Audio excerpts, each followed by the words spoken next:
చేసుకోండిగా. హల్లెలూయా హల్లెలూయా. దావీదు రాసిన 15వ కీర్తన. దావీదు రాసిన 15వ కీర్తన మొదటి వచనం చదవండి. ఒక్కసారి మొదటి వచనం చదవండి.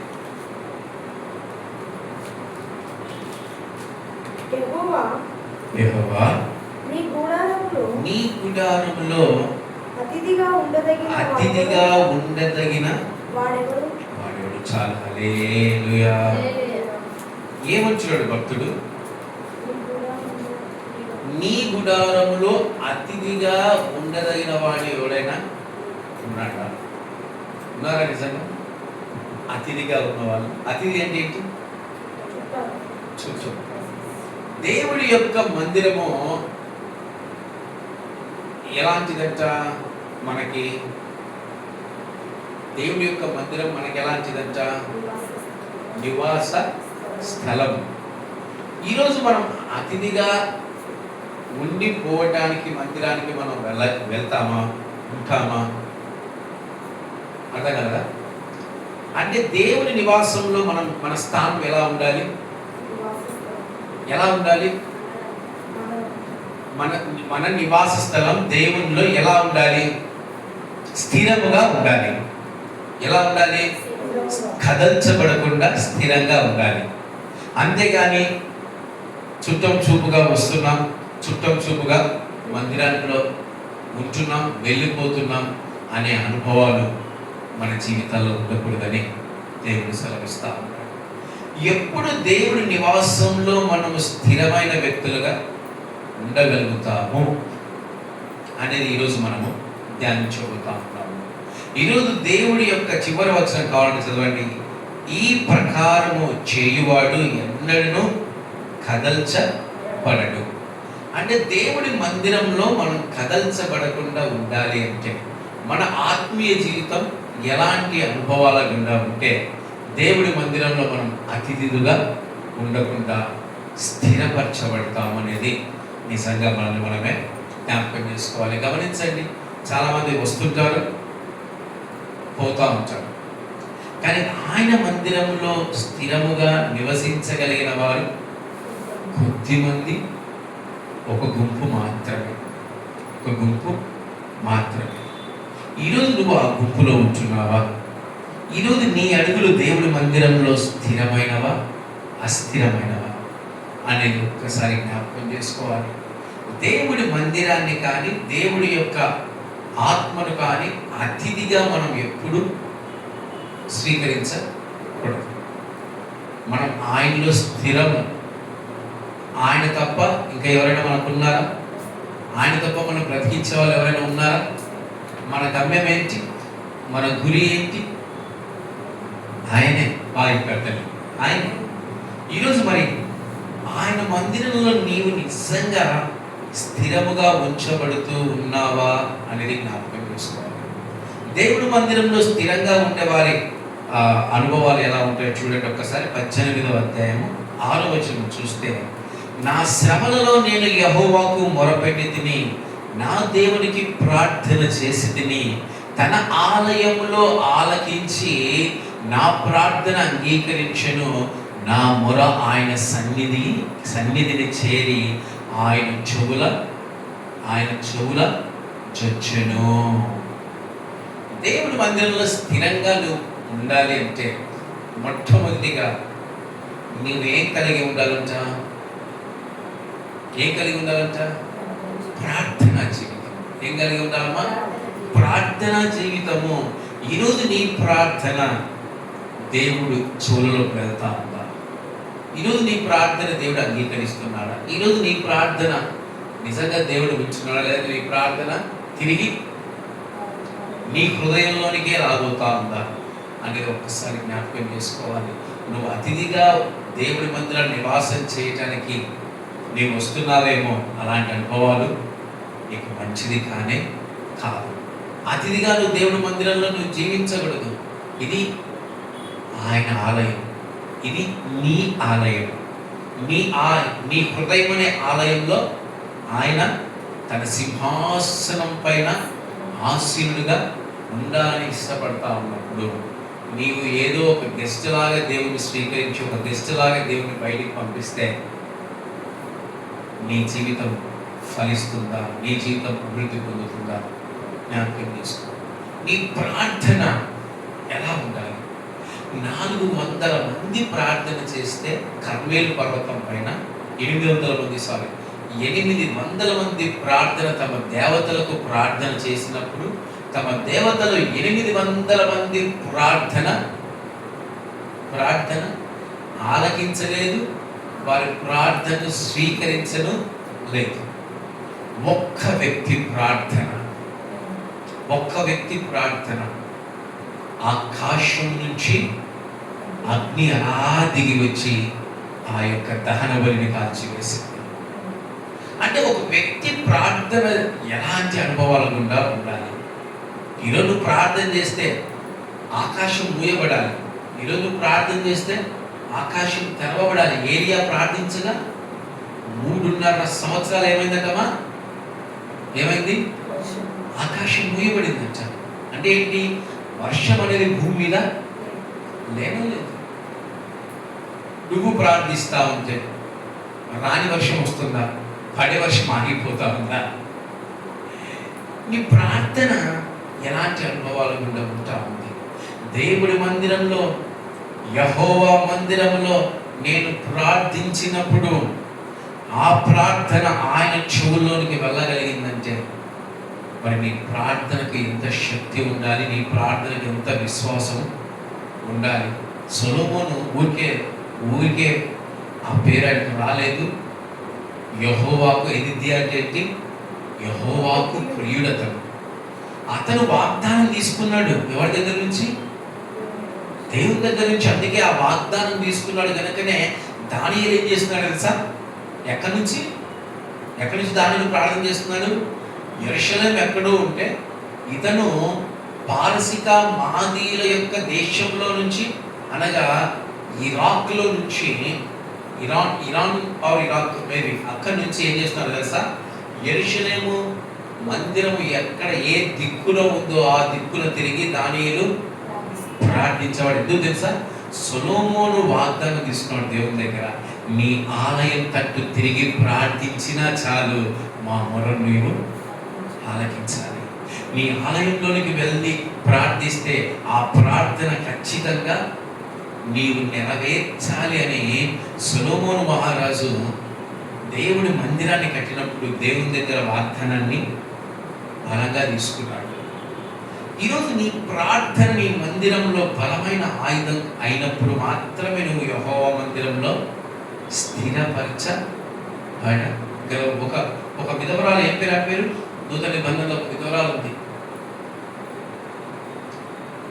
శ్వేత సిస్టర్డే చెప్పేది అన్న అనే ఆ అమ్మకు బాగా గుర్తుంటుంది.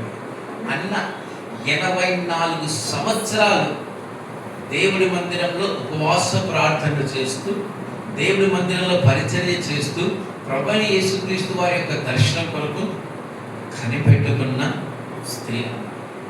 ఈరోజు ఆమె ప్రార్థనకు దేవుడు జవాబిస్తా ఉన్నాడు, ఆమె ప్రార్థనకు దేవుడు బదులిస్తా ఉన్నాడు. ఎంత చక్కటి చూడు, నా శ్రమలలో నేను యెహోవాకు మొరపెడితిని, నా దేవునికి ప్రార్థన చేసింది. చాపకడుపులో ఉన్న యోనా తన శ్రమల్లో ఎవరికి మొరపెట్టాడంట? యెహోవాకు మొరపెడితే యెహోవా ఎక్కడి నుంచి ఆలకించాడంట? ఆయన తన ఆలయంలో యోనా యొక్క ప్రార్థనను ఆలకించాడు. అది యెహోవా నా బలం అనే పాటలో ఉంటుంది. ఎంత చక్కటి ఇదే 118వ సంకీర్తనే ఆ పాట రాశారనమాట. ఈరోజు మన ప్రార్థన ఎందుకు మహిమకరంగా మార్చబడలేకపోతుంది? మన ప్రార్థన దేవుడు ఎందుకు వినలేకపోతున్నాడు అనేది ఒకసారి జ్ఞాపకం చేసుకోవాలి. వింటున్నాడా దేవుడు? ప్రార్థన వింటున్నాడంటే సంతోషమే. మీరు ప్రార్థిస్తే ఆయన తన మందిరంలోంచి ఆలకిస్తున్నారంటే సంతోషమే. అలా మీరు ప్రార్థన యోధులుగా ఉంటే మాత్రమే ఎక్కడ ఉంటారంట? ఆయన మందిరంలో కదల్చబడకుండా ఉంటారు. దేవుడి మందిరంలో కదల్చబడకుండా ఉండాలంటే మొట్టమొదటిగా మన జీవితంలో ఏముండాలమ్మా? ఏముండాలి?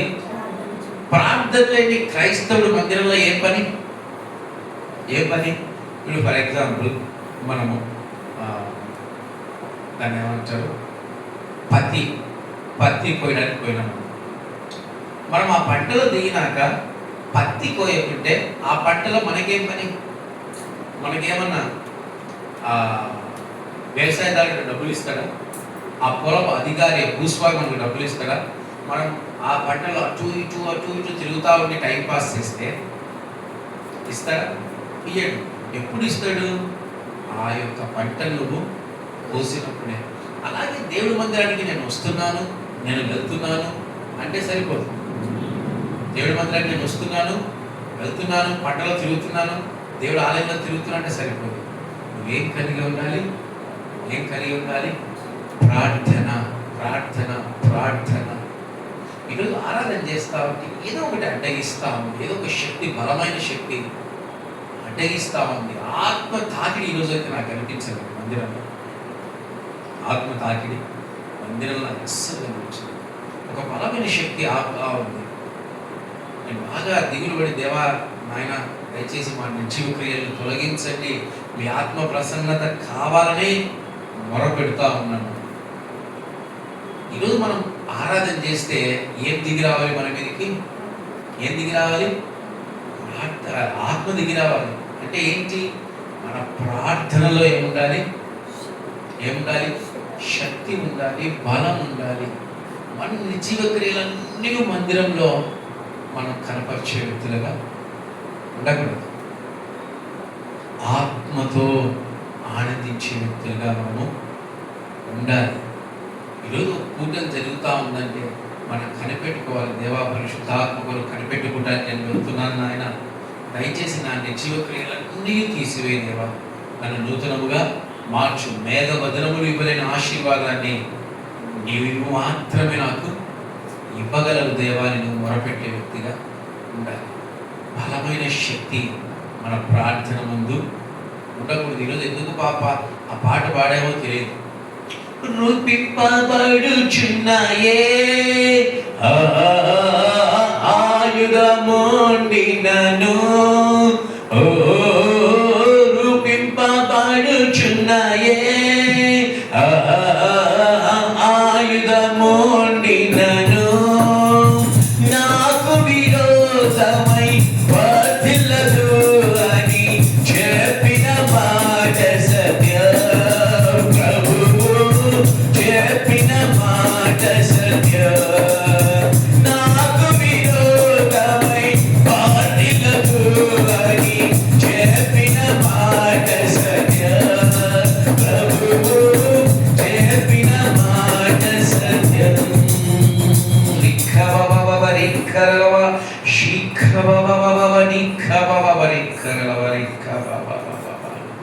వీస్తుంది ఆత్మగాలి, వీస్తుంది ఆత్మగాలి. రూపింపబడుచున్న ఏ ఆయుధము ఈ మందిరంలో వర్ధిల్లకూడదు. వాగ్దానం ఇచ్చిన వాడు నమ్మదగినవాడు, నమ్మదగినవాడు. కనుక మనము ప్రార్థిస్తే పునాదులు కదలాలి. అపవాది యొక్క కోటలు ఏం చేయబడాలి? కూల్చివేయబడాలి. అప్పుడే ఆయన మందిరములో మనకు స్థానము ఉంటుంది. రేపు ఎక్కడికి వెళ్తాం తెలుసా? మనము నూతన యెరూషలేము అనే పట్టణములో అదిగో రాబోతా ఉంది నూతనమైన వధువు. ఎవరు తెలుసా? నూతనమైన యెరూషలేము అనే ఆలయము ఆ పట్టణం మధ్యలోనికి రాబోతా ఉంది. ఆ యొక్క ఆలయమే ఆయన భార్య. ఆయన భార్య ఎవరు? ఆ నూతనమైన యెరూషలేము ఆయన భార్య. ఆ విందుకు మనం అందరం ఏం చేయబోతున్నాము? ఆ విందుకు మనము వెళ్ళబోతున్నాము. రేపు ఆ మందిరంలో మనకు స్థానము. కదల్చబడని మందిరం అది, ఇంకా కాల్చబడని మందిరం అది, తొట్టిలని మందిరం అది. తొలగిపోని మందిరం అది. ఎందుకంటే దాన్ని రేపు భర్తగా స్వీకరించేవాడు ఎవరు తెలుసా? ఎవరు? సాక్షాత్. మీరు గమనించండి, ఈ భూమి మీద ఆ యెరూషలేము దేవాలయంలో ప్రభువైన యేసుక్రీస్తుకు మహిమ ఎక్కడ దొరికిందా? కేవలం ఆ మందిరంలో తండ్రి అయిన దేవుని స్తుతిస్తారే కానీ యూదులు ప్రభువైన యేసుక్రీస్తుకు ఆ మందిరంలో మహిమ అనేది లైక్. అందుకే పరలోకంలో ఇచ్చారు ఆయన.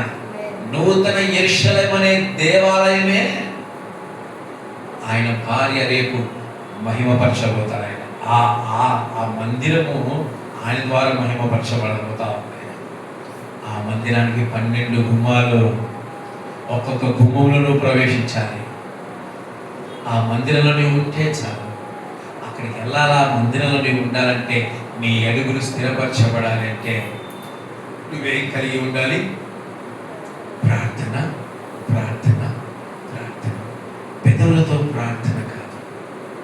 షీలోహు అనుభవం నిజంగా ఈ విషయంలో నేను దుఃఖపడతానే ఉన్నాను. ఈ మందిరం ప్రారంభించినప్పుడు ఈ మందిరానికి కలిగిన ఒక గొప్ప అనుభవం అంటే మోకాళ్ళ అనుభవం. ఏమనుభవము? మోకాళ్ళ అనుభవం. గంటలు గంటలు మోకాళ్ళతో ప్రార్థన చేసే మందిరం ఇది. ఈరోజు మోకాళ్ళు వేస్తే 5 నిమిషాలకే కూలిపోతా ఉన్నారు. కనుక మన యొక్క మందిరంలో మన అడుగులు స్థిరపరచబడాలి, మన అడుగులు కదల్చబడకూడదంటే మోకాళ్ళ అనుభవంతో ప్రార్థన జీవితాన్ని మనము కలిగి ఉండాలి. ఒక కొత్త కూటం పెడతాం, కొత్త ప్రార్థన కూడిక పెడదాం. కేవలం మోకాళ్ళ 1 గంటే ఆ ప్రార్థన కూడిక. ఆ గంట అంతా మోకాలేయాలి. ఆ గంట అంతా మోకాళ్ళతోనే ప్రార్థన. అందరూ సంఘమంతా కలిసి గంట మోకాళ్ళతో ప్రార్థన చేసే కూడికను ఈ నెలలో, వచ్చే నెలలో జూలై నుంచి ప్రారంభం చేస్తాం. ఉంటారా? ఉండాలి. మన ప్రార్థనకు ఎప్పుడు త్వరగా జవాబు వస్తుంది? ఇప్పుడు మీ కుమారుడు ఉన్నాడు, మీ కుమార్తె ఉంది, వారు ఏదైనా అడుగుతున్నారనుకోండి, ఇట్లా ఎదురుగా నిలబడి నాకు ఇది కావాలి అంటే మీ హృదయాలు ఏమనిపిస్తాయి? చూద్దాంలే. ఏమనిపిస్తాయి? చూద్దాంలే, చేద్దాంలే. పట్టుకొని అడుగుతున్నారనుకోండి, వాడు నిద్రపోతా, వాడు ఎంత ఇది చూడు ఎట్లా అడుగుతున్నాడు. అదే మీ బిడ్డలు మీ ఎదుట మోకాళ్ళని దీనంగా అమ్మా నాకు ఇది కావాలి అంటే ఏమైపోతారు? మీరు ఏమైపోతారు? కరిగి మీ హృదయాలన్నీ ఏమైపోతాయి? కరిగిపోయి అడిగినవన్నీ తీర్చడానికి ఏం చేస్తారమ్మా? తొందర పడతారు. ఈరోజు దేవుడి మందిరంలో మన అడుగులు స్థిరపరచబడాలంటే మోకరించి తగ్గించుకొని యేసయ్యా నా ప్రార్థన నువ్వు ఆలకించు అడిగినప్పుడు ఆయన ఊరుకుంటాడా? ఆయన ఉండే పేరేంటి? కరుణామయుడు, కృపామయుడు, దయామయుడు, కనికర స్వరూపుడు. కనుక ఆయన మందిరంలో నీ అడుగులు స్థిరపరచబడాలి, కదల్చబడకుండా ఉండకూడదు అంటే, ఉండాలి అంటే నువ్వేం చేయాలి? మోకాళ్ళ అనుభవం కలిగిన ప్రార్థన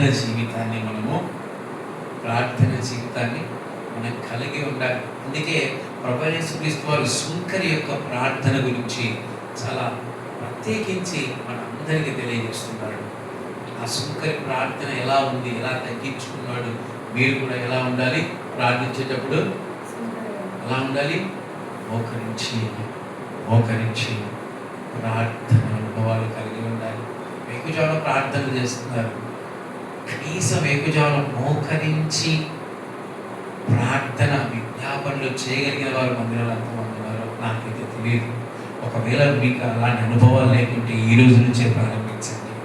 మీరు చేసే ఆ గంట ప్రార్థన విజ్ఞాపనలు మోకరించి చేస్తే 10 రోజుల్లో జరిగేది ఈరోజే జరిగిపోతుంది. ఎందుకు? నేను తగ్గించుకొని మోకరించి ప్రార్థన చేయగలుగుతున్నావు కనుక మరణ భాషల్లో చుట్టబడిన యోన ప్రార్థన దేవుడు ఎందుకు ఆలకించాడు తెలుసా? దీనత్వం ధరించుకొని దీనమైన హృదయంతో, దేవా నీవు తప్ప నాకెవరు ఇంకా లేరు అని. దావీదు అంత పాపం చేసినా కూడా ఒక మందసాన్ని ముట్టిన ఉజ్జీని దేవుడు ఏం చేశాడు? చంపేశాడు. ఒక మందసాన్ని ముడితేనే హత్య చేసిన వాళ్ళకి ఎంబడే ధర్మశాస్త్రంలో రాళ్ళతో కొట్టి చంపేస్తారు. అలాంటి పరిస్థితిలో ఉన్న దావీదుని హత్య చేసినా కూడా దావీదుని దేవుడు ఎందుకు క్షమించాడు తెలుసా? ఆయన దినమునకు 7 మార్లు స్తుతులు చెల్లిస్తూ దినమునకు 3 మార్లు ప్రార్థించే వ్యక్తిగా ఉన్నాడు. ఈరోజు ఉదయం నైట్ 6 గంటలు వేసిన ప్రార్థన చేసుకున్నా, బైబిల్ చదువుకున్నా, ఇంకా 7:30 నుంచి 8 నుంచో పట్టుకొని స్తుతిస్తూనే ఉన్నా. యాంప్లిఫైర్ పెట్టుకున్నా, పాట పెట్టుకున్నా, పాడుతూనే ఉన్నా, స్తుతిస్తూనే ఉన్నా. దినమునకు 7 మార్లు దేవుని దావీదు స్తుతించే వ్యక్తిగా ఉంటున్నాడు. అందుకే ఆయన క్షమాపణ. ఈరోజు నీ ప్రార్థన, నువ్వు రాత్రికాల సమయంలో పడుకుంటే దావీదు ఏం చేసేవాడు తెలుసా? ఆయన పరుపు ఏమవుతుందంట? ఏమవుతుందన్నమాట? ప్రతి రాత్రియు 6వ అధ్యాయంలో 6వ వచనము, ప్రతి రాత్రియు కన్నీరు విడిచుచు నా పరుపు తేలజేయుచున్నాను, నా కన్నీళ్ళ చేత నా పడక కొట్టుకొని పోచున్నది. అబ్బా, ఎంతటి కన్నీటి ప్రార్థన అనుభవం కలిగిన వ్యక్తి దావీదు మహారాజు అని మనం అర్థం చేసుకోవాలి. ప్రార్థన చేస్తే ఎలా ఉండాలి? బండలకు రాళ్ళు, ఆ గుంతలు పడాలి, నీ కాళ్ళకు మొత్తం నల్లగా అక్కడైపోవాలి. అదొక గురుతు. పరలోక రాజ్యానికి వెళ్ళడానికి నీకు ఒక గురుతు, అదొక గ్రీన్ సిగ్నల్. నీ మోకాలను చూపిమంటాడు దేవుడు. ఆయన రాకడ వచ్చిందంటే ముందు ఆయన నీ మోకాలను చూపిమంటాడు. దేవాలయాన్ని ఎందుకు తీసుకెళ్ళట్లయితే ముందు నీ మోకాలను పరీక్షించుకుంటాడు. మన మోకాలు ఎట్లుంటాయి తెలుసా? ఎట్లుంటాయి? తెల్లగా నిగనిగలాడిపోతా ఉంటాయి. ఏది నలుపేది? అక్కడ మసి పూసుకుంటారు, అక్కడ కందెలు పూసుకున్నారు, అక్కడ రంగు పూసుకున్నారు. మోకాళ్ళ అనుభవ ప్రార్థన మనకు కావాలి. 15వ అధ్యాయం 2వ వచనం చూస్తే దేవుడి మందిరంలో రెండవదిగా యథార్థమైన ప్రవర్తన కలిగి నీతిని అనుసరించుచు హృదయపూర్వకముగా నిజము పలుకువాడే. దేవుడి మందిరంలో కదల్చబడకుండా ఎవరు స్థిరపరచబడతారంట? అతిథిగా ఉండకుండా ఎవరు పునాదులతో నిలబడతారంట? యథార్థమైన ప్రవర్తన. భూమి మీద యథార్థవంతులని యోగు గురించి దేవుడు రాసి ఉన్నాడు. ఆయన యథార్థవంతుడంట. అనగా తన భార్య కూడా చెప్తా ఉన్నాడు. ఏమని చెప్తా ఉన్నాడు? యెహోవా ఇచ్చినప్పుడు ఆనందించావు, యెహోవా తీసుకున్నప్పుడు ఎందుకు దుఃఖపడుతున్నావు? యెహోవా ఇచ్చెను, యెహోవా తీసుకుని నువ్వు ఆయన నామాన్ని మాత్రమే స్తుతించు. ఆమె అతన్ని శపించేసి వెళ్ళిపోయింది. ఇక నువ్వు మారవు. ఈరోజు ఇంత నిజమే కదా. ఈరోజు యెహోవా ఇచ్చెను, యెహోవా ఇచ్చినప్పుడు మన జీవితాల్లో ఎలా ఉంటాయి తెలుసా? సూర్యుని కంటే తేజస్సు ఉంటుంది మన ముఖాల్లో. ప్యారిస్లో పెట్టింది వాడి ఇది ఒకసారి వీడియో తీసి పెట్టడానికి బాగుండేది. ప్యారిస్లో పెట్టింది ముఖమంతా తేజస్సుతో నింపబడి ఎలా వెళ్ళిపోతా ఉంటుంది. ఒకవేళ పొరపాటున ప్యాడ్ పోయిందంటే ఏమవుతుంది? 6 రోజులు దాకా ఎవరు కనపడబడతారు. అంటే ఈరోజు దేవుడు ఇచ్చినప్పుడు మనం ఎంత ఆనందపడుతున్నామో, దేవుడు తీసుకున్నప్పుడు కూడా మనము ఆయన్ని దూషించే వ్యక్తులుగా ఉండకూడదు. ఇదో యథార్థమైన జీవితం మనలో ఉందా? అలాగే నీతిని అనుసరించు. నీతి అంటే మొన్ననే చెప్పారు. నీతి ఏంటి? అది చెప్పలే. ఆ రోజుకి అన్నా స్కూల్కి వెళ్ళిపోయినా అన్ని మర్చిపోయినాట. నీతి ఏంటి?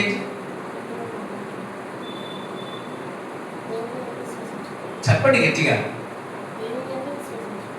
దేవుడి మీద విశ్వాసం ఉంచడమ్మా. అంత గట్టిగా వాక్యం చెప్తే కదమ్మా.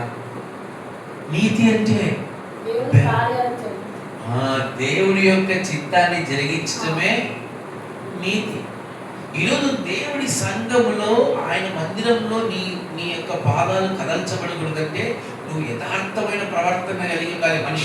మనిషి తిరుగుతానే ఒక మాట, మనిషి ఉన్నప్పుడు ఇంకొక మాట. కొంతమంది నన్ను బలైన వాళ్ళు నా ఎదురుగున్నప్పుడు నా కొడుకు బంగారే, తిరుగుతానే ఈడంత మమ్మల్ని తిట్టేవాడు, ఈడంత మమ్మల్ని పాడు చేసేవాళ్ళే అనేవాడు. అలా యథార్థత ఉందా?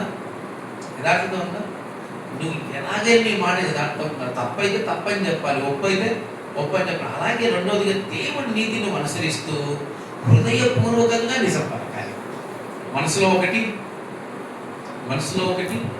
బయట ఒకటి, రెండు రంగులు ఉండకూడదు మనకి.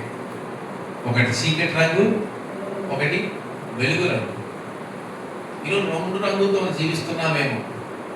ప్రపంచానికి మనం చూపిస్తున్న రంగు వెలుగు, మనలో ఉన్న రంగు చీకటి. ఇలాంటి అనుభవాలు ఉంటే నువ్వు దేవుని మందిరంలో స్థిరముగా ఎప్పుడు ఎక్కడ ఉండలేవు. నూతనమైన యెరూషలేములో నీవు ప్రవేశించలేము. యథార్థమైన, అందుకే చక్కగా రాశారు చూడండి, యథార్థవంతుల ఎడల నీవు ఎడబాయగా కృప చూపి గాఢాంధకారము కమ్ముకొనగా వెలుగు రేఖవై ఉదయించినావు. యథార్థవంతుల ఎడల నీవు ఎడబాయగా కృప చూపి. యోబు ఎలాంటి కృపను పొందుకున్నాడు? ఆ కాలంలోనే ఎలాంటి కృపను పొందుకున్నాడు? కృప వెంబడి కృపను, రెండంతల ఆశీర్వాదం. యథార్థవంతుల మీద ఆయన వెలుగు, ఆయన కృప ఎప్పుడు ఉంటుంది. కానీ నీలో యథార్థ దేవుడి మందిరంలో నువ్వు స్థిరంగా ఉండాలి, యథార్థంగా ఉండాలా, నీతిని అనుసరించాలి. నీ హృదయము ఎలా ఉండాలి? నిష్కలంకంగా ఉండాలి. హృదయం ముందు ఒక మాట, బయట ఒక మాట ఎప్పుడు మనము కలిగి ఉండదు. అలాంటి వారు దేవుడి మందిరానికి అతిథులే. అలాంటి వారు అతిథులే. ఎప్పుడు వెళ్ళిపోతారో, ఎప్పుడు కొట్టివేయబడతారో, ఎప్పుడు మందిరంలోకి రాకుండా వారి జీవితాలు ఆగిపోతాయో మనము చెప్పలేము.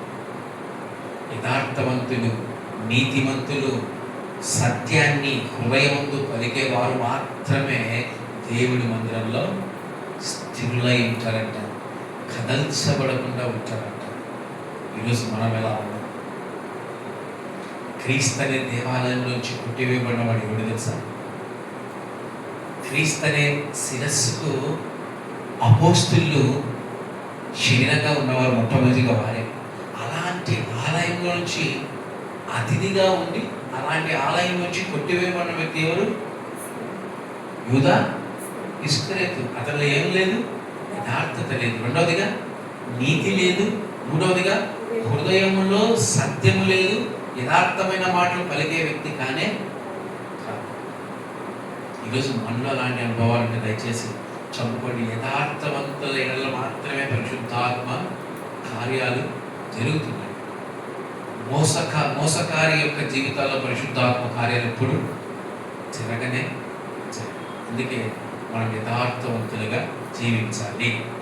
మొట్టమొదటి ఏం కలిగి ఉండాలి? దేవుడి సంఘంలో కదల్చబడకుండా ఉండాలంటే ప్రార్థన. ఎలాంటి ప్రార్థన?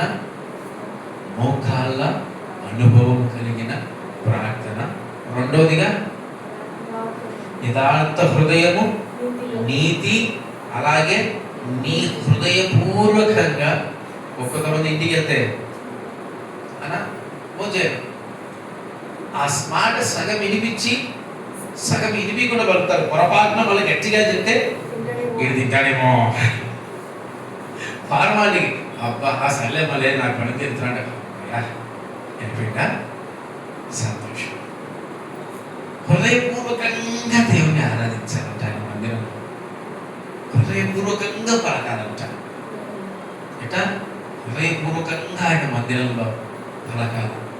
అన్నా ఏం చేసింది తెలుసా? మోకరించి హృదయపూర్వకంగా దేవుణ్ణి అడుగుతా ఉంది. దేవా నన్ను నీవు కరుణించి, నన్ను నీవు జ్ఞాపకం చేసుకో, హృదయపూర్వకంగా పలికిన వాడి యొక్క నోటి నుంచి వచ్చే ప్రార్థన దేవుడు అంగీకరించి ఒక బలమైన ప్రవక్తని అన్నాకు దయచేసి. బికాజ్ ఆమె చచ్చిపోయి ఆమె ఎలా ఉంటుందో తెలియదు. ఆమె చచ్చిపోయి కొన్ని సంవత్సరాలు అవుతుంది. కనీసం ఆమెను యూదులన్నా జ్ఞాపకం చేసుకుంటారో నాకు తెలియదు. కానీ మనము ప్రతినిత్యం ఆమెను జ్ఞాపకం చేసుకుంటున్నాము. ఆమె సంతానాన్ని జ్ఞాపకం చేసుకుంటున్నాము. ఆమె ప్రార్థనని జ్ఞాపకం చేసుకుంటున్నాము. ఆమె పెట్టిన మొరను జ్ఞాపకం చేసుకుంటున్నాము. ఎన్ని ప్రసంగాలు హన్నా గురించి మాట్లాడటం తెలుసా? ఎందుకు దేవుడు రాయించాడు తెలుసా? అందుకే హృదయపూర్వకంగా ఆమె దేవుడి మందిరంలో తన యొక్క హృదయాన్ని ఉమ్మరించుకునే వ్యక్తిగా ఉంది కనుక యథార్థమైన హృదయం కలిగిన వాడు నీతిని అనుసరించుచు తన హృదయంతో యెహోవాను స్తుతిస్తాడు. మూడవదిగా చూద్దాం. అట్టి వాడు నాలుకతో కొండెములాడడు, తన చిలికానికి కీడు చేయడు. నాలుకతో కొండెములాడడు, తన చెలికానికి కీడు చేయడు. ఈరోజు క్రైస్తవ సమాజంలో ఆ నాలుక, అందుకే యాకోబు భక్తులు ఏమంటాడు, ఈ నాలుక నువ్వు అదుపులో పెట్టుకో. కొండెములాడే నాలుక, మోసపరిచే నాలుక, బూతులు తిట్టే నాలుక, జగడమాడలే నాలుక, దుఃఖపరిచే నాలుక, ఎదుటివాడిని బాధపరిచే నాలుక, ఎదుటివాడిని మోసం చేసే నాలుక. దాంతోపాటు మనం ఏం చేస్తున్నామంట, మనల్ని దుఃఖపరిచేది ఎవరు తెలుసా? బయట వాళ్ళు. ఇప్పుడు అన్యులు ఉన్నారు, ఆ పక్కింటో లేదా ఎదురింటోళ్ళు, వాళ్ళు వీళ్ళు ఎవడన్నా వచ్చి మనల్ని దుఃఖపడే మాటలు మాట్లాడతారా? అసలు వాడికి మనకు సంబంధం లేదు. మనం దుఃఖపరిచేది తెలుసా? మనతో ఉన్న వాళ్ళే, మనతో కలిసి జీవించే వాళ్ళే, మనతో కలిసి బ్రతికే వాళ్ళే. అదేదో వాళ్ళు నీతివంతులైనట్టు, అదేదో వాళ్ళు యథార్థవంతులైనట్టు, వాళ్ళు పైనుంచి ప్రభువైన యేసుక్రీస్తు వారి యొక్క హస్తాల నుంచి దిగొచ్చినట్టు మాట్లాడుతూ ఉంటాం. ఈరోజు మన చెలికాన్ని బాధపరిచేది మనమే, మనల్ని బాధపరిచేది మనతో ఉన్నవాళ్ళు. ఇలాంటి వాళ్ళు దేవుడి మందిరంలో నిలవలేరు. మందిరాలకు వస్తే వాళ్ళకు అగ్ని మండుతుంటారు తెలుసా? భక్తిహీనులకు ఎందుకు భక్తిహీనులు మందిరానికి రారు? మందిరానికి వచ్చే వారిని కూడా ఎందుకు రానియదు తెలుసా? వారికి ఇక్కడ అగ్ని మండుతూ ఉంటారు, వాళ్ళు నిలవలేరు. ప్రభువైన యేసుక్రీస్తు వారికి ఒక సేవకుడు చనిపోయాడంట. సాక్ష్యం, ఒక సేవకుడు చనిపోయాడు, గట్టిగా సేవ చేశాడు. కానీ అతను ఎక్కడికి కొనుక్కోబడ్డాడంటే చీకటి గల బిలానికి కొనుక్కోబడ్డాడంట. ఎక్కడికి? చీకటి గల బిలానికి. అతను షాక్ అయిపోయాడంట. అరే, నేను సేవకుడిని కదా, నేను చనిపోతే నేను ఎక్కడికి పోవాలి? పరదేశికి పోవాలి, వెలుగు కలిగిన దానికి పోవాలి. నేను చీకట్లో నేను వచ్చానని చెప్పేసి అక్కడ ఉండే రక్షకులుగా ఉండే దేవదూతలతో కొట్లాడుతున్నారంట. నేను క్రీస్తును చూడాలి, నేను క్రీస్తును అడగాలి, నేను క్రీస్తుతో మాట్లాడాలి, నేను తేల్చుకోవాల్సినవి చాలా ఉన్నాయి అని అంటున్నప్పుడు పరలోకం నుంచి దేవదూతలకు పిలుపు వచ్చిందంట. అతన్ని నా దగ్గరకు తీసుకుంటాను. ఆయన తన మహిమగల సింహాసనం అలా కూర్చుంటే ఇతన్ని క్రీస్తు దగ్గరికి అనుమతించారట. క్రీస్తు దగ్గరికి వెళ్ళాడు. ఇతను వెళ్ళంగా ఆయనకు దూరంగా ఉన్నప్పుడే మంట, బాధ, నాకొద్దు, నేను ఇక్కడ ఉన్నాను, నేను మాట్లాడను, నేను చూడని చెప్పేసి ఆ ఆత్మ వెంబడే చీకటి గల బిలమునకు వెళ్ళిపోయిందట. ఎందుకు వెళ్ళిపోయింది? ఎందుకంటే ఆయన సన్నిధానంలో నిలబడే అర్హత అందరికీ ఉండదు. వాళ్ళకు మండుతుంటారు, వెళ్ళిపోతుంటారు. దేవుడి మందిరంలో మంట, బాధ, దుఃఖము. దావీదంట అంటే ఎంత చక్కగా ఆయన మాట్లాడుతుంటే నాకు వాళ్ళ ఆశ్చర్యం వేసేది తెలుసా? ఆయన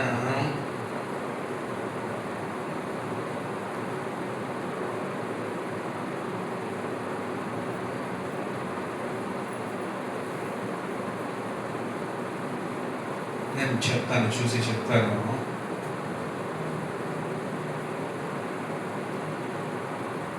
ఆయన అంటున్నాడు, దావీదు మహారాజు ఏమంటున్నాడంటే, దేవా, నన్ను నీవు నన్ను నీవు పరిశోధించినప్పుడు నేను చాలా అపవిత్రతతో కలిగి ఉన్నాను నాయన, దయచేసి నన్ను క్షమించు, నీ వాక్యం నన్ను బాగు చేయాలి. ఏది బాగు చేయాలంట? కీర్తన గ్రంథంలో చదివాను, నేను కరెక్ట్గా గుర్తులేదు. నీ వాక్యం నన్ను బాగు చేయాలి. దేవుడు మందిరంలో దేవుడు వాక్యం చెప్తే ఎప్పుడే మనకేమనిపిస్తుంది? మనకేమనిపిస్తుంది? ఏమనిపిస్తుంది?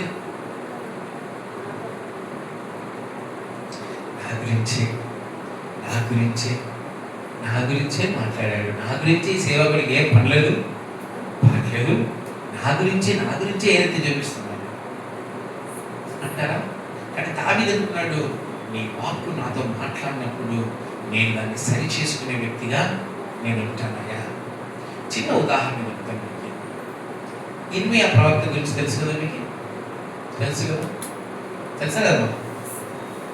ఆయన ఏమిటి ప్రవచించేవాడు అంటే, మీరు నాశనం అయిపోతారు, మీరు బానిసలుగా మారిపోతారు, మీరు కొట్టబడతారు, మీరు చచ్చిపోతారు. ఇర్మీయా భక్తులు ప్రకటించిన ప్రవచనం అంతా ఇదే. అవునా కదా? ఇప్పుడు అక్కడ వారి మనస్తత్వాన్ని బట్టి దేవుడు వారితో మాట్లాడుతున్నాడు. ఈరోజు దేవుడి మందిరంలో మీ మనస్తత్వాన్ని బట్టి మిమ్మల్ని సరిచేయడానికి దేవుడు మాట్లాడితే మీరేమంటారు? నా గురించే మాట్లాడుతుంటాడు, ఎప్పుడు నా గురించే చెప్తా ఉంటాడు. ఇలాంటి వాళ్ళందరూ దేవుడి మందిరంలో నిలబడలేరు.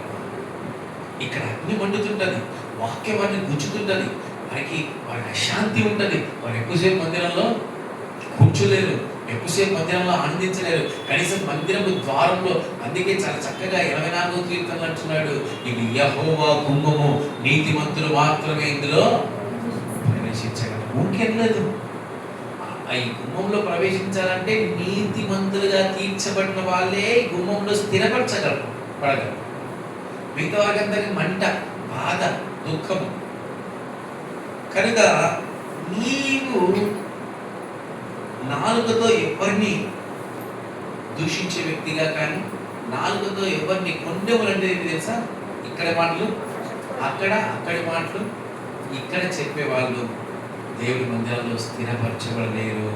తన చెలికాడికి కీడు చేసేవారు ఎప్పుడు బాగుపడలేరు. దేవుడి మందిరంలో వాళ్ళు సంపూర్ణులుగా ఉండలేరు, అతిథులుగా మాత్రమే ఉండిపోతారు. వీలుంటే మేలు చేయి, లేదంటే మౌనంగా ఉంటాం. అంతేగాని నీ చెలికాడికి నువ్వు కీడు ఎందుకు చేస్తావు? క్రైస్తవుడు అండి కీడు చేయొచ్చా? చేయి.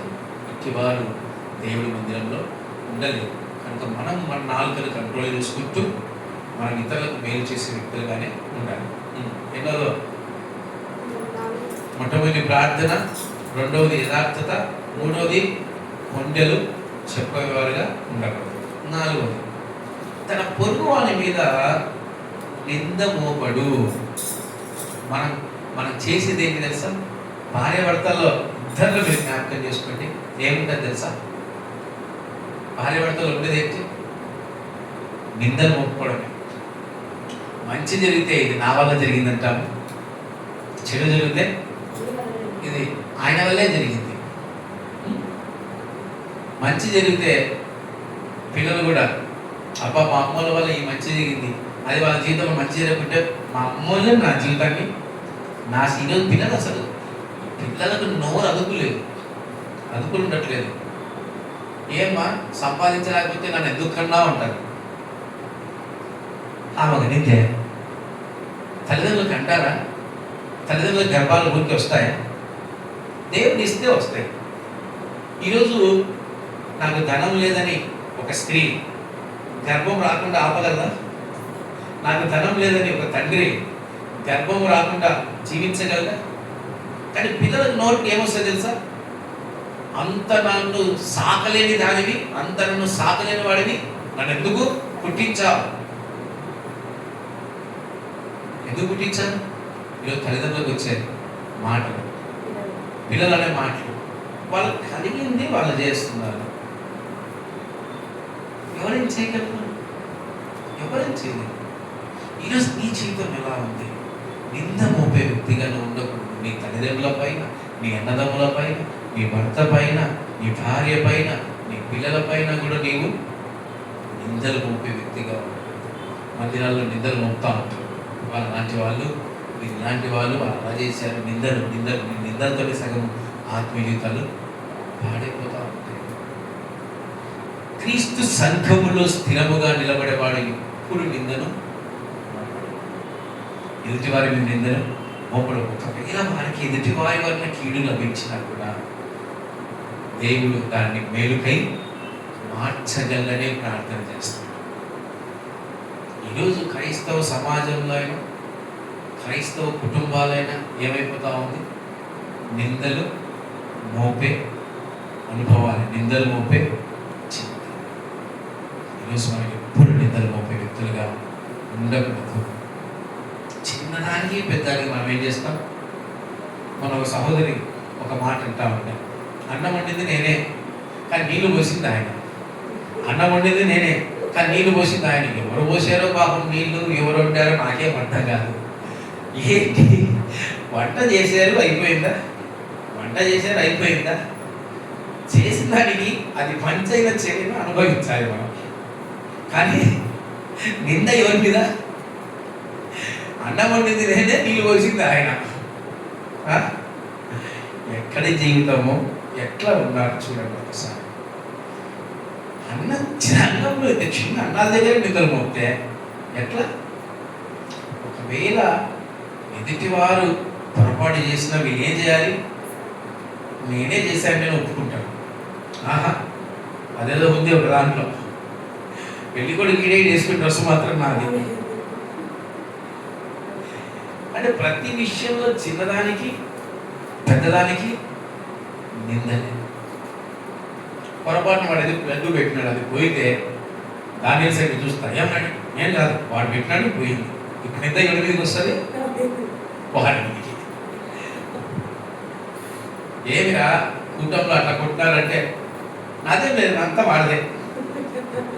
వాడే కొట్టాల్సింది. నువ్వు కీబోర్డు ఎందుకు పెట్టుకున్నావు? వాడే కొట్టాల్సింది, వాడే చేయాల్సింది. ఎంబడి నింద ఎవరి మీద? పక్కన వాళ్ళ మీద.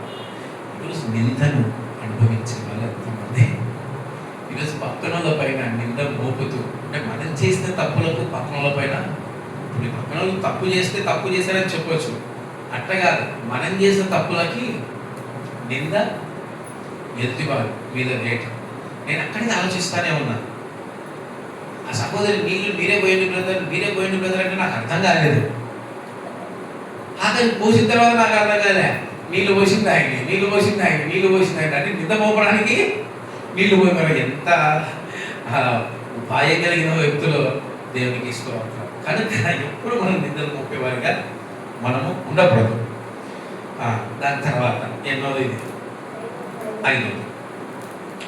అతని దృష్టికి నీచుడు అసఖ్యుడు, అతడి యెహోవా యందు భయభక్తులు గల వారిని సన్మానించును. దేవుడి మందిరంలో స్థిరంగా ఉండే వాళ్ళంట ఏం చేస్తారంట? నీచులను అసహించుకుంటారు. ఎవరినమ్మా?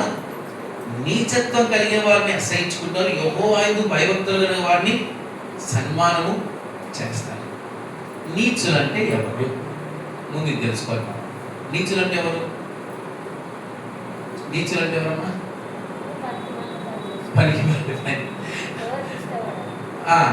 సింపుల్గా ఇంకా ఈజీ మాట చెప్పాలంటే భక్తిహీనులు. ఇది నీచత్వం అనే మాట సపరేట్గా మనం చెప్పనవసరం లేదు. భక్తిహీనులు అంటే దేవుని యందు విశ్వాసం ఉంచలేని వారు, దేవుని యందు నమ్మిక ఉంచలేని వారు, దేవుడు ఏ కార్యాలు చేసినా ఆ కార్యాలని అంగీకరించారు. కొంతమంది మా ఫ్యామిలీలో ఉన్నారు, కొంతమంది చూస్తూ ఉంటారు. దుఃఖం వేసినప్పుడు, శ్రమ వచ్చినప్పుడు దేవా నన్ను కాపాడుతావు. శ్రమ పోతానే అసలు నువ్వు ఎవడివి? దేవుడు అనేవాళ్ళు, నువ్వు ఎవడివి? మా ఒక సహోదరుడు ఉన్నాడు, మా కజిన్ పేరు. కరోనా వచ్చినప్పుడు అతనికి ఇక చేతులెత్తి యేసయ్యా నన్ను రక్షించు, యేసయ్యా నన్ను కాపాడు. ఒకసారి ఖాళీ అయినప్పుడు యేసయ్యా నాకు నొప్పి తగిలి, యేసయ్యా నాకని. ఆ 2 అయిపోతానే ఈరోజు యేసయ్య ఆయన ఇశ్రాయేలు దేవుడు, ఆయనతో మనకేం పని? మన దేవుడు రాముడు, మన దేవుడు కృష్ణుడు, మన దేవుడు వీళ్ళు. మనం మన దేవుడిని గౌరవించాలి. ఇస్రాయల్ నీకు శ్రమ వచ్చా అని ఎవరి పేరు వచ్చా? రామకృష్ణ అనకపోతే వేరే దానింటే బాగుండేది. అనకపోతే ఏమంటివి? 2 చేతులు ఎత్తది కూడా నన్ను బ్రతికించు యేసయ్యా. న్యాయస్తుడా బతికిస్తే మీ హృదయం ఎంత నీచత్వంతో నింపబడినది. నీచత్వం అంటే అదే, మేలు చేసినా కూడా ఆ మేలు అనుభవించి మరలా నువ్వు నాకేం చేశావు, వీళ్ళనే నీచులు అంటారు. మరలా నువ్వు నాకు ఏం చేశావు. ఈరోజు మేలు పొందుకుంటున్నప్పుడు బాగా పొందుకుంటారు, బాగా అనుభవించిన తర్వాత బాగా అనుభవిస్తారు. ఎమ్మడి అంతా అయిపోయిన తర్వాత వీళ్ళకంటూ జీవించే శక్తి వచ్చినప్పుడు నువ్వు మాకు ఏమి చేశావు. నిమిషంలో కోస్తాడు. పెద్ద ఆయన ఏం చేస్తాడు? నిమిషంలో కోసి పక్కన పెడతాడు కొవ్వుని. వీళ్ళని నీచులు అంటారు. ఎవరమ్మా? మేలులు పొందుకొని కూడా మేలులకు తగిన జీవితాన్ని జీవించని వారిని ఏమంటాం? నీచులు అంటాము. కనుక దేవుడి మందిరంలో నీచత్వముగా ఉన్నవారిని మనం కనపరచకూడదు. మనము కనపడి ఒకసారి కోపం వస్తుంటుంది. వాడికి ఎంత చేసినా విశ్వాసం ఉండదు. వాడు ఒక విశ్వాసం లేని కుక్క అనుకుంటున్నాం. అంటే వాళ్ళ జీవితాలు మనం ఎన్ని మేలు చేయి, చివరాఖరికి వాళ్ళు బతుకులేటుండే తెలుసా? నీ చిన్న అలాంటి వదిలేయాలి, అసహించుకోవాలి. ఇక వాళ్ళ దగ్గరికి మన జీవితాల్లో రానికూడదు. అదే అంటున్నాడు ఇక్కడ. ఏమని? దేవుడి మందిరంలో నీచుడు నీతిమంతుడికి అసహ్యుడు అంట. నీచుడు నీతిమంతుడికి అటలు నెత్తి మీద పెట్టుకున్నాం అనుకో, మన బతుకులు ఏమైపు తెలుసా? నీచత్వంలోనికి మారిపోతాయి. ఈరోజు ఏంటంట, అతడు యెహోవా యందు భయభక్తులు కలిగిన వారిని సన్మానించును. ఈరోజు ఒక సేవకుడు మన ఇంటికి వచ్చినా, లేదంటే ఒక క్రైస్తవులు మన ఇంటికి వచ్చినా ఏం చేస్తాం? మనం ఏం చేస్తాం? అసలు ఎవరో ఒక పాస్ట్ మనకు తెలియదు, ఎక్కడో విలిపట్నంలో పరిచయం చేస్తూ ఉంటాం. కింద సిస్టర్ దగ్గరికి వచ్చినప్పుడు మన పైన పాస్ట్ గారు కలవమంటే మనకి 3 సార్లు వచ్చాడు. నాకు నేను వచ్చినప్పుడల్లా కాఫీనో టిఫినో ఇచ్చి కానుకను ఎంతలో పెట్టి పంపిస్తున్నాం. ఎందుకు? యెహోవా యందు భయభక్తులు గల వారిని మనము సన్మానించాలి. ఏం చేయాలి? సన్మానించాలి. నీతిమంతుల గుడారంలో ఉన్న వారందరినీ మనం ప్రేమించాలి. వారిని చక్కగా దుఃఖపరచకుండా వారిని చూసుకునే బాధ్యత మన పైన ఉంది. ఇలాంటి వారు దేవుడి మందిరంలో స్థిరులుగా ఉంటారు అన్నమాట. కనుక నిజంగా మన జీవితాన్ని మనమే పరిశీలన చేసుకోవాలి. మొట్టమొదటిది ఏంటమ్మా? దేవుడి మందిరంలో మనం స్థిరంగా ఉండాలంటే మొట్టమొదటి ఏంటి? ప్రార్థన. రెండవదిగా యథార్థత. మూడవదిగా కొండెములు, మన నాలుకను మనము కంట్రోల్ చేసుకునే వారిగా ఉండాలి. నాలుగవదిగా నిందలు మోపేవారిగా ఉండకూడదు. ఐదవదిగా అసఖ్యమైన నీచులైన వారిని మనము అంటే దూరం పెట్టేసి కేవలం దేవుని యొక్క భయభక్తులు కలిగిన వారిని మాత్రమే మనము సన్మానించే వ్యక్తులుగా ఉండాలి. అతను ప్రమాణం చేయగా నష్టము కలిగినను మాట తప్పడు. ఐదవదిగా ఏంటమ్మా? ఒక్కసారి క్రైస్తవ నిర్ణయం తీసుకుంటే అది మంచి అయినా అది చెడు వచ్చినా దాన్ని మనం భరించే వ్యక్తులుగా ఉంటాం. మాట తప్పం. ఏం తప్పము? మాట తప్పం. ఒకసారి మాట క్రైస్తవుడు ఇస్తే దానివల్ల మంచి రాని చెడు రాని మాట అయితే తప్పము. ఎంత నష్టం వచ్చినా మనం ఏం చేస్తాం? మాట తప్పం. దాన్ని నెరవేరుస్తాం, భరించే వ్యక్తులుగా ఉంటాం. ఎప్పుడో ఒక నెల ముందు మనం మాట ఇచ్చింటాం. సరే అయ్యా, మీరు ప్రార్థన కూడిక పెట్టుకుంటున్నారు, మీ సంఘానికి నేను సహాయం చేస్తాను ఎవరని అన్నారు అనుకో. అప్పుడు ఆయన దగ్గర డబ్బులని అన్నాడు. ఇప్పుడు నెల తర్వాత పోతే ఆయన దగ్గర ధనము లేదు. ఇప్పుడు ఆయన నేను ఇవ్వలేను మీ సంఘానికి కాదు అని అడగలం. నష్టపోయిన అప్పు చేసైనా దేవునికి ఇచ్చేవాళ్ళు మాత్రమే దేవుడి మందిరంలో స్థిరంగా ఉండగలరు. మాట ఇచ్చాడంటే మడమదప్పడు. ఎవరు? జగనన్న గారు. ఇక్కడ ఆంధ్రప్రదేశ్లో ఆయన అంటారు, మాట ఇస్తే మడమదప్పడని జగన్మోహన్ రెడ్డి గారిని అంటారు. మాట ఇస్తే మడమ తప్పని వాడు ప్రభు అయిన యేసుక్రీస్తువారు. అదే ఆయన పాటిస్తున్నాడు. జగన్మోహన్ రెడ్డి కూడా పాటిస్తున్నాడు. ఈరోజు మనం కూడా నిజమైన క్రైస్తవుడు తనకు నష్టము కలిగిన మాట తప్పడు. ఈరోజు మనం ఎలా ఉన్నాం? మాట తప్పేవారిగా ఉంటున్నామా? ఆ మాటను అనుసరించేవారిగా ఉంటున్నామా? జ్ఞాపకం చేసుకోండి. ఎన్ని శ్రమలు వచ్చినా, ఎన్ని బాధలు వచ్చినా మాట ఇస్తే నెరవేర్చాలి. తప్పకూడదు. సంతోషంలో మాటలు ఇస్తూ దుఃఖంలో మాట తప్పితే అది క్రైస్తవుడిగా దేవుడు పరిగణించడు. ఆయన సంతోషంలో ఎలాంటి మాటలు పలికాడో ప్రభువైన యేసుక్రీస్తు వారు కల్వరిలో ఆ దుఃఖంలో కూడా, తండ్రి ఏం చేయించున్నారు వీరు ఎరుగరు కనుక వీరి పాపములను. మాట తప్పడు ఆయన మాట తప్పేవాడు కాదు. ఈరోజు మనం ఎలా ఉన్నాము జ్ఞాపకం చేసుకోవాలి. పరిశుద్ధాత్మ కూడానికి రారా అంటే అన్నా వస్తా, ఏదా రాలేదో అన్నా నాకు స్పెషల్ క్లాస్ పెట్టారు అంటే ఏమైపోయినట్టు మాట తప్పినట్టే. కష్టమున్నా నష్టమున్నా క్రైస్తవుడు ఏం తప్పకూడదు. 8:30కు రావాలరా మందిరానికంటే అయ్యాడు 8:30 కావాలా, 8:30కు రావాలా, రాలేకపోతే మాట తప్పినట్టే. అంటే ఏంటి? చిన్న చిన్న ఉదాహరణ చెప్తున్నారు నీ గురించి కాదు. అంటే మనం ఒక మాట ఇచ్చామంటే క్రైస్తవం అది ఎటువంటి అనుభవాల్లో ఉన్నా మనం తప్పేవారిగా ఉండకూడదు. తన ద్రవ్యమును వడ్డీకి ఇవ్వడు. ఏంటమ్మా? ఆరోదిగా తన ద్రవ్యాన్ని వడ్డీకి ఇవ్వడు. ఎంతమంది వడ్డీలకు ఇస్తున్నారు? వాడికి తెలియదు. పెద్దోళ్ళకు ఎంతమంది వడ్డీలకు ఇస్తున్నారు? చాలా మంది క్రైస్తవులే, బయట కాదు, చాలా మంది క్రైస్తవులే చూస్తూ ఉంటాం. వడ్డీకి నేనే కొన్నిసార్లు పరిస్థితులు బాగాలేనప్పుడు నేనే కొన్నిసార్లు వడ్డీకి తెచ్చుకున్న అనుభవాలు కూడా ఉన్నాయి. ఈరోజు క్రైస్తవులు వడ్డీకి అసలు ఇవ్వకూడదు. నీకు సహాయం చేయాలంటే ఇచ్చేయి. మరలా వాళ్ళు ఇచ్చే పరిస్థితిలో ఉన్నప్పుడు వారు మనకు ఇస్తారు. అంతేగాని వడ్డీకి ఇచ్చి వడ్డీ వ్యాపారం చేసేవాడు దేవుడి మందిరంలో స్థానం లేదు. ఎందుకు తెలుసు? వాక్యము అంటే మనకి ఇష్టంగా జీవించడము క్రైస్తత్వము కాదు. దేవుడు మనకన్నీ కొన్ని విధులు పెట్టాడు, మనకన్నీ కొన్ని శాసనాలు పెట్టాడు. అది పాటించాలి మనం. వడ్డీకి ఇచ్చేవాడు ఎందుకు దేవుడు వడ్డీకి ఏదంటాడు తెలుసా? చెప్పండి. వడ్డీకి ఇస్తే ఆ వడ్డీ వాడు ఇవ్వకుంటే వాడికి బాధ, ఇచ్చిన డబ్బు లేకుంటే వాడిని తిడతాం, వాడిని దూషిస్తాం, వాడిని కొడతాం. చాలామంది ఆత్మహత్యలు కూడా చేసుకొని చనిపోయారు. వడ్డీకి ఇచ్చేవారు ధనాన్ని ప్రేమించేవారు. గుర్తుపెట్టుకోండి, వడ్డీకి ఇచ్చేవారు.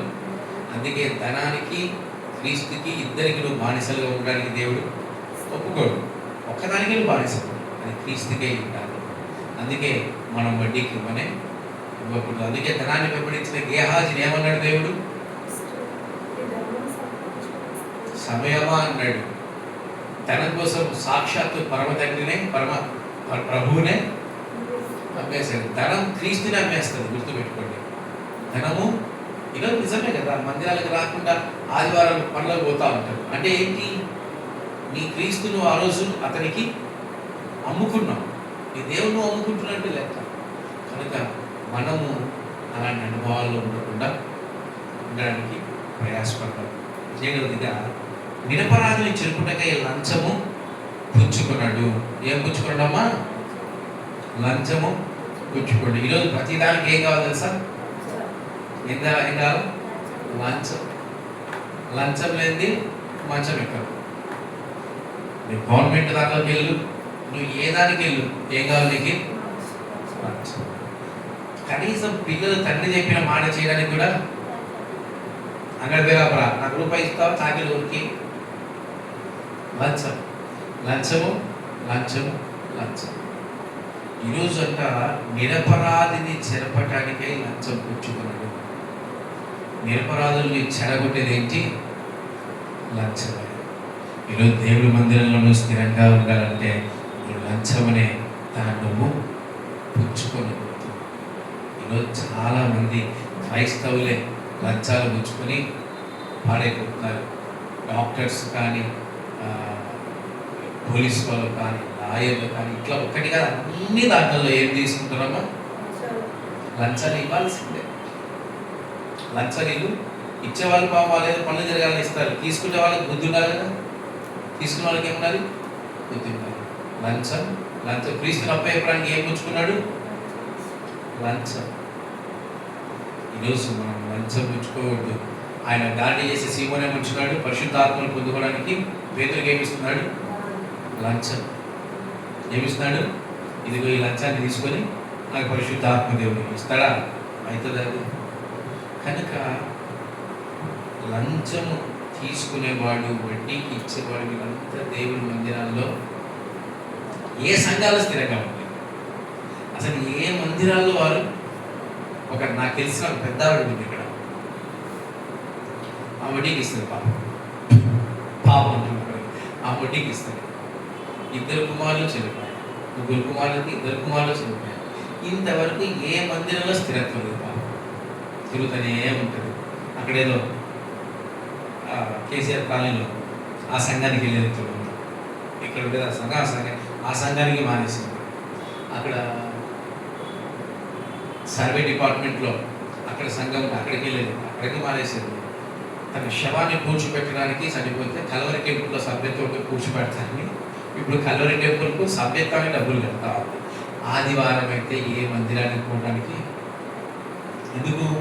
వడ్డీకి ఇవ్వకూడదు, లంచం పుచ్చుకోనకూడదు, దేవుడి కార్యాలు మనము నిర్లక్ష్యం పరచకూడదు. ఇప్పుడు చెప్పండి, దేవుడి మందిరంలో స్థిరంగా ఉండాలంటే మనం ఏం కలిగి ఉండాలి?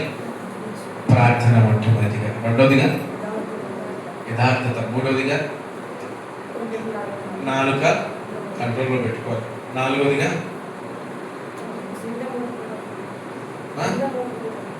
నిందలు మోపే వ్యక్తులుగా మనము ఉండకూడదు, ఐదవదిగా నీచులను అసహించుకునే వ్యక్తులుగా మనము ఉండాలి, యెహోవాకి భయభక్తులుగా మనం సన్మానించే వ్యక్తులుగా ఉండాలి, ఆరవదిగా మాట తప్పకూడదు, ఏడవదిగా వడ్డీకి ఇవ్వకూడదు, లంచాలు పుచ్చుకొనకూడదు. ఇలాంటి వారు మాత్రమే దేవుడి మందిరంలో ఎలా ఉంటారంట? స్థిరంగా, బలంగా ఉంటారు. ఇలాంటి వాళ్ళు పరలోకంలో నూతన యెరూషలేము మందిరంలో కూడా వారికి సభ్యత్వము ఉంటుంది. కనుక మన హృదయాన్ని మనం పరిశీలన చేసుకుంటూ అందరు లేచినబడి, దేవా ఎందుకు నాయన ఈ రాత్రికాల సమయం నాలో ఉండే ప్రతి లోపమును మీరు సరిచేయండి దేవా అని ప్రతి ఒక్కరు అడగండి. నీ మందిరంలో నేను చిరకాలం ఉంటే కృప చూపించండి నాయన.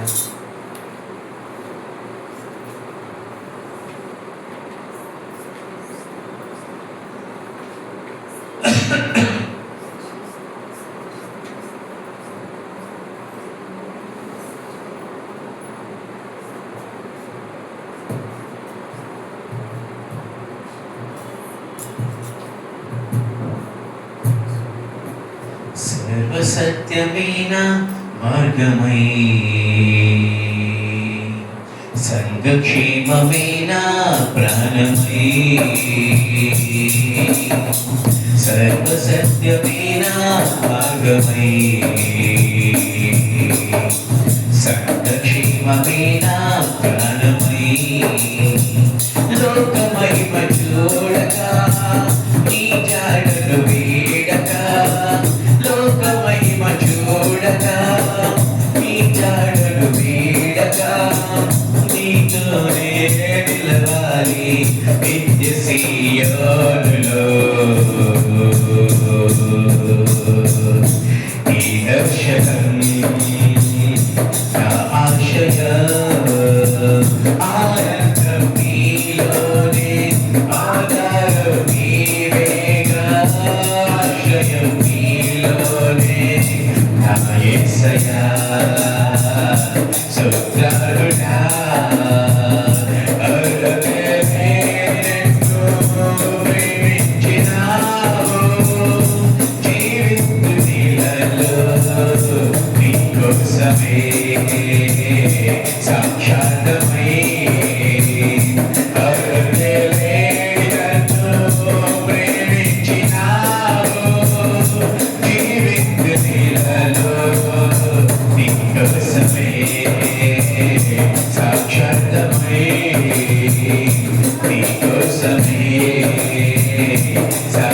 సాక్షార్థమై నీ కోసమే సాక్షార్థమై సమస్త మహిమ ఘనత మన ప్రభువైన యేసుక్రీస్తుకే కలుగును గాక. ఆమేన్.